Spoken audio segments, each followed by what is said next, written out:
कान खोलकर सुन लेना। जो मैं आज बताने जा रहा हूं ना, ये कोई साधारण बात नहीं है, ये वह रहस्य है जिसे अगर तुमने समझ लिया तो तुम्हारे अपने घर में, तुम्हारे अपने दाम्पत्य जीवन में सुख, शांति और प्रेम का ऐसा प्रवाह आएगा कि तुम खुद हैरान रह जाओगे। भक्तों, बहुत सी महिलाएं रात को सोते समय ये सोचती हैं कि सोना ही तो है, इधर सो जाओ या उधर सो जाओ।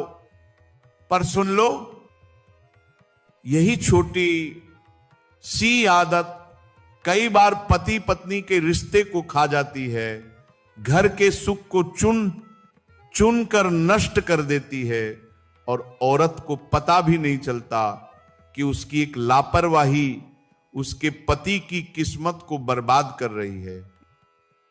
आज की ये सारी कथा, सारे तर्क, सारी बातें तुम पूरी श्रद्धा से सुन लेना, क्योंकि ये बात किसी किताब में लिखी नहीं, ये अनुभव से निकली है, ज्ञान से निकली है, और वास्तु ज्योतिष इसकी पूरी पुष्टि करते हैं। भक्तों, जरा कल्पना करो, रात का समय है, चांदनी खिड़की से कमरे में उतर रही है, हल्की सी शांति पूरे घर में फैली है, और तुम्हारा पति दिन भर का थका मांदा अब जाकर बिस्तर पर लेटा है। अब असली सवाल यही है, पत्नी को पति के किस ओर सोना चाहिए?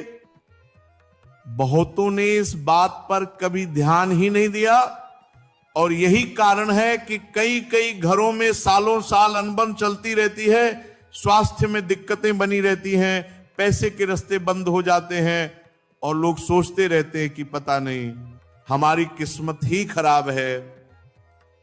भक्तों सुनो, पत्नी का पति के बाएं ओर सोना शुभ, सौभाग्यशाली और अत्यंत लाभकारी माना गया है। ये सिर्फ परंपरा नहीं है, इसके पीछे विज्ञान है, ऊर्जा विज्ञान है, मनोविज्ञान है, और वैवाहिक सुख की गहरी जड़ें हैं। अब कथा सुनो। राधा और मोहन 5 साल पहले शादी हुई थी। शुरू में प्यार ही प्यार था, पर समय के साथ न जाने कब उनके बीच एक अजीब सी दूरी आ गई। रोज लड़ाई, रोज तकरार, बातें खत्म, मुस्कान खत्म, रिश्ता लगभग खत्म होने आया। एक दिन राधा अपनी सहेली के घर गई। वहां एक बुजुर्ग दादी थी। दादी ने हौसते हौसते सिर्फ एक लाइन कही, बिटिया, कई बार रिश्तों का सुख इस बात पर निर्भर करता है कि तुम अपने पति के किस ओर सोती हो। राधा चौंक गई। पूछा, दादी, क्या सोने की दिशा भी रिश्ता बदल देती है? दादी बोली, हां बिटिया, और तुम वही गलती कर रही हो। दादी ने समझाया, जो पत्नी पति के बाएं ओर सोती है वह पति के दाएं मस्तिष्क को सक्रिय करती है। दायां मस्तिष्क प्यार, भावनाएं, स्नेह, अपनापन और संवाद का केंद्र है। इससे पति का मन कोमल होता है, बात समझता है, सुनता है, गुस्सा कम आता है, और दाम्पत्य जीवन मधुर बना रहता है। पर अगर पत्नी पति के दाएं ओर सोती है तो सक्रिय होता है बायां मस्तिष्क, तर्क, लॉजिक, बहस, झगड़ा, जिद का केंद्र। इससे पति छोटी सी बात पर तर्क करता है, बहस करता है, और रिश्ता धीरे धीरे कड़वाहट से भरने लगता है। राधा ये सुनकर दंग रह गई। बोली, दादी, मैं तो रोज अपने पति के दाएं ओर सोती हूं। दादी मुस्कुराई, फिर तो समस्या का कारण यही है। राधा उसी रात से पति के बाएं ओर सो गई। भक्तों, कुछ ही दिनों में उसका घर, जहां रोज झगड़ा होता था, जहां बोलचाल बंद थी, वहीं घर में प्रेम के फूल खिलने लगे।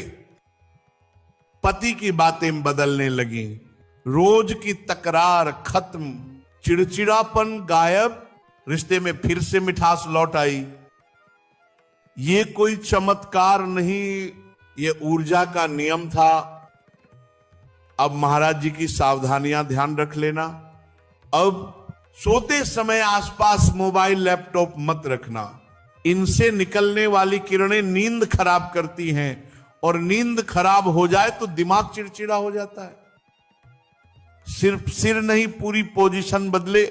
सिर बाईं ओर कर लेना और शरीर दाईं ओर रखना किसी काम का नहीं। तकिया बहुत ऊंचा या बहुत नीचा ना हो, गर्दन दुखेगी, मूड खराब होगा, और फिर उसी मूड में बहस शुरू। कमरे का माहौल शांत, हल्की रोशनी वाला और सुगंधित होना चाहिए। जहां प्रेम चाहिए वहां वातावरण प्रेम जैसा होना चाहिए। अगर दिल या रीढ़